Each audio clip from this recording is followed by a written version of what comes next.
शुभोदय बच्चों। आप लोगों को अभी तक क्या है नेताजी की चश्मा के बारे में तो हम लोग क्या है वो 2-3 पैराग्राफ्स तो कंप्लीट करे हैं और आगे के ओर बढ़ेंगे। अभी तक आप लोगों ने क्या है नगर पालिका जी ने लोगों के लिए क्या क्या सुविधाएं प्रबंध की है और उसके बाद में वो नेताजी की मूर्ति को लगाने का मुख्य कारण क्या है और कौन उसको बनवाया है और वो मूर्ति के अंदर क्या कमी है, वो कमी को उस गांव में रहने वाले कैसे पूर्ति कर रहे हैं, इन सभी विषयों के बारे में तो आप लोगों ने सुना है। आज क्या है आप लोगों को उधर से जाने वाले हवलदार साहब को उधर से गुजरते समय वो मूर्ति के ऊपर तुरंत उसका ध्यान तो जाता रहता है। हर बार ये मूर्ति के ऊपर चश्मे को कौन बदल रहा है, ये तो उस तरफ जाने वालों को जरूर तो शक तो पैदा होगा। वो शक दूर करने के लिए उधर ही रहने वाले वो पान वाले से पूछा है। तब पान वाले ने क्या जवाब दिया है, अब आगे के वो बढ़ेंगे। हवलदार साहब के आदत पड़ गई है हर बार कस्बे से गुजरते समय चौराहे पर रुकना, पान खाना और मूर्ति को ध्यान से देखना।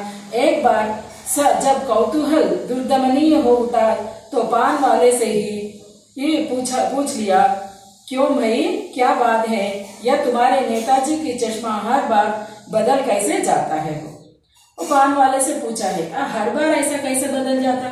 मूर्ति के ऊपर अगर क्या है वो मूर्ति के अंदर पत्थर से आना है, पत्थर से नहीं आया, लेकिन असली चश्मा तो लगा रहे, लेकिन ऐसा हर बार ऐसा कैसे बदल जाता है, ऐसा पूछा गया है। तब पान वाले ने खुद मुंह में पान ठूसा हुआ था। वह एक काला मोटा और खुश मिजाज आदमी था। हवलदार साहब का प्रश्न सुनकर वह आंखों ही आंखों में हंसा। उनकी तोंद थिरकी है। पीछे घूमकर उसने दुकान के नीचे पान थूक कर अपनी लाल काली बत्ती दिखाकर बोला, कैप्टन चश्मे वाला करता है। पान वाले से प्रश्न पूछने पर पान वाले ने क्या है वो उसके बदले में जवाब दिया।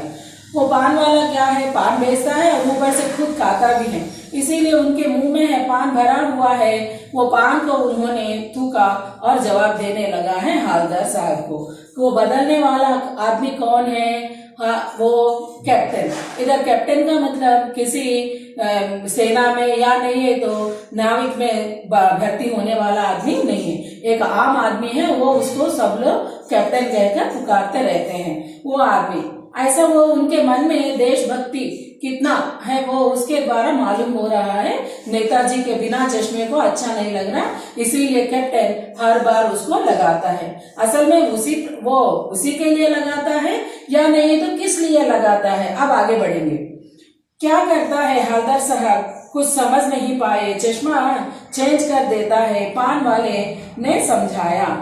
इधर चेंज अंग्रेजी शब्द आए बच्चों, क्या मतलब है, क्या चेंज कर देता है? हवलदार साहब अभी नहीं समझ पाए और कोई ग्राहक आ गए समझो, उसके चौड़े चौखट चाहिए तो कैप्टन किधर से लाएगा, तो उसको मूर्ति वाला दे दिया, उधर दूसरा बिठा दिया है। इसका मतलब क्या है, कैप्टन का क्या काम है, वो चश्मे बेचने का काम है। इसीलिए उन्होंने क्या करता है वो मूर्ति के ऊपर चश्मा लगाता है। अगर कोई भी ग्राहक आए, खरीदार, ग्राहक का मतलब ग्राहक दिया गया है ना, वो उसका मतलब है खरीदार आ गए तो अगर उनको चौखट का पसंद आए तब तुरंत क्या करता और कहाँ से लाता, उनके पास वो नहीं है तो नेताजी से माफी मांगकर वो चश्मा निकाल कर बेच देता और दूसरा उसके ऊपर बिठा देता। इसका रोज का काम यही है। अब हवलदार साहब को बात कुछ समझ में आई। एक चश्मे वाले जिसका नाम कैप्टन है, वो नेताजी के बगैर चश्मे वाला मूर्ति बुरी लगती है, बल्कि आहत करता है, मानो चश्मे के बगैर नेताजी को असुविधा हो रही हो। इसीलिए वह अपनी छोटी सी दुकान में उपलब्ध गिने चुने फ्रेमों में से एक नेताजी की मूर्ति पर फिट कर देता। लेकिन जब कोई ग्राहक आता है उसे वैसे ही फ्रेम के दरकरार करते हैं जैसे मूर्ति पर लगा। तो कैप्टन चश्मे वाला मूर्ति पर लगा फ्रेम संभव नेताजी को क्षमा मांगते हुए ग्राहक को दे देता, उसके बाद में नेताजी को दूसरा फ्रेम लौटा देता। वाह भाई को क्या आइडिया है। आइडिया भी अंग्रेजी शब्द है। आप लोगों को शब्दों के बारे में पूछा जाता है परीक्षाओं में, ये कौन सी शब्द है, तब आप लोग लिखना है उधर कौन सी तद्भव है तो तद्भव शब्द, अंग्रेजी है तो अंग्रेजी या उर्दू फारसी जो कुछ भी शब्द है तो वो शब्द के बारे में लिखना है वो। अब इधर क्या हुआ है, कुछ समझ में आया है हलदर साहब को। क्या है वो चश्मे वाला का नाम कैप्टन है और वो आदमी हर बार मूर्ति से वो पुराना निकाल कर जो भी निकाल कर नया लगाता रहता है। इन बातों के द्वारा उसको तो मालूम हो गया है हलदर साहब को वो बेचने वाला आदमी के बारे में भी। लेकिन भाई ये बात तो कभी भी समझ में नहीं आया। हलदर साहब ने पान वाले से फिर पूछा, नेताजी की ओरिजिनल चश्मा कहाँ गया? असल में ये इन लोगों ने वो मूर्ति के ऊपर और एक चश्मा क्यों लगा रहे हैं, ऐसा विचार तो आने लगी है। तुरंत उन्होंने क्या कहा है, अरे भाई वो मूर्ति के ऊपर असली चश्मा तो होना है ना, ये चश्मा क्यों लगाया गया है, ऐसा पूछा गया है। तुरंत वो उन्होंने उसके बदले में पान वाले क्या जवाब देते हैं, आगे बढ़ेंगे। वो पान वाला दूसरा पान मुंह में ठूस चुका और दोपहर का समय था, दुकान पर भीड़ भाड़ अधिक नहीं थी। वो फिर से आंखों में हंसी, उसकी तोन तिरकी और कत्तिये की डंडे फेंक पीछे मुड़कर उसने नीचे पीठ थूकी और मुस्कुराता हुआ बोला, मास्टर बनाना भूल गया। असल में वो मूर्ति के अंदर आने वाले वो चश्मे को छोड़कर रियल क्यों लगाना पड़ रहा है, इसके बारे में तो अब मालूम हुआ। कारण क्या है, मूर्तिकार मूर्ति को बनाते समय वो उसके अंदर चश्मा बनाना भूल गया है। इस वजह से बिना चश्मों से अगर नेताजी का चित्र देखो, हर बार उसके मूर्ति पर उनके वो चित्र में उनके चश्मा तो दिखाई देता। अब चश्मे के अलावा हम लोग वो उनको क्या है वो ऐसा देखना पसंद नहीं करते हैं नेताजी को। इस वजह से कैप्टन ऐसा लगाते होंगे। पान वाले ने तुरंत क्या अपने मुंह से पान को थूक लिया और वो उसको क्या है वो हंसी में जब हंसते समय क्या हो गया, उनका तोंद जो पेट है ना बाहर आने की वजह से वो तो बाहर थिरकने लगी है, बाहर आने लगे, उछलने लगे, ऊपर नीचे होने लगी है ये पूरा। अब आगे के ओर बढ़ेंगे।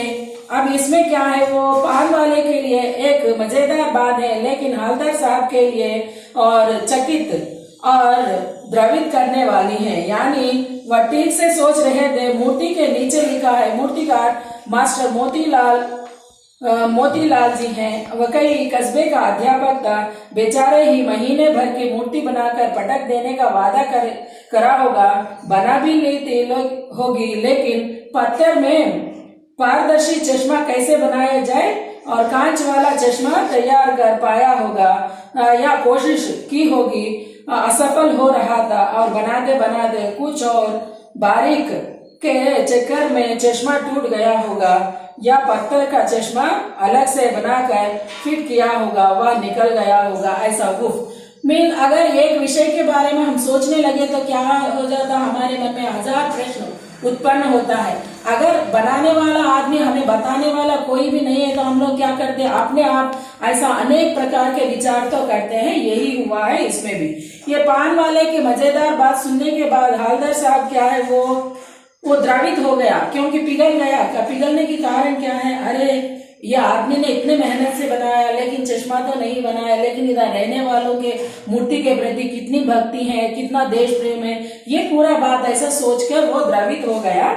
और वो मूर्ति के नीचे तो कौन वो मूर्ति को बनाया, उसका नाम तो है, लेकिन क्या हुआ है, महीने भर वो बनाते समय हो गए होंगे या जो समय उनको दिया गया समय के अंदर वो बना नहीं पाए होंगे। वो चश्मा तो पारदर्शी पदार्थ है, उसको कैसे बनाना, ऐसे अनेक विचार आने की वजह से क्या हो गया, अंत में उन्होंने ये कांच वाला लगा देंगे ऐसा सोचे होंगे।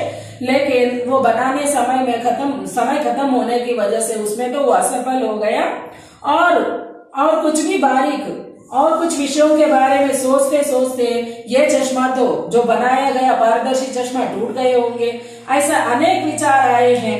इसीलिए उन्होंने क्या सोचे होंगे, वो मूर्तिकार ने अलग से बनाकर मैं वो चश्मे को वो मूर्ति के ऊपर वो चश्मा लगाता हूँ, ऐसा सोचने की वजह से ये पूरा हो गया है। यहाँ तक तो आप लोगों को क्या है वो समझाया गया है ना, समझ में आया ना बच्चों। और आगे के बारे में अगले कक्षा में पढ़ाती हूँ। धन्यवाद।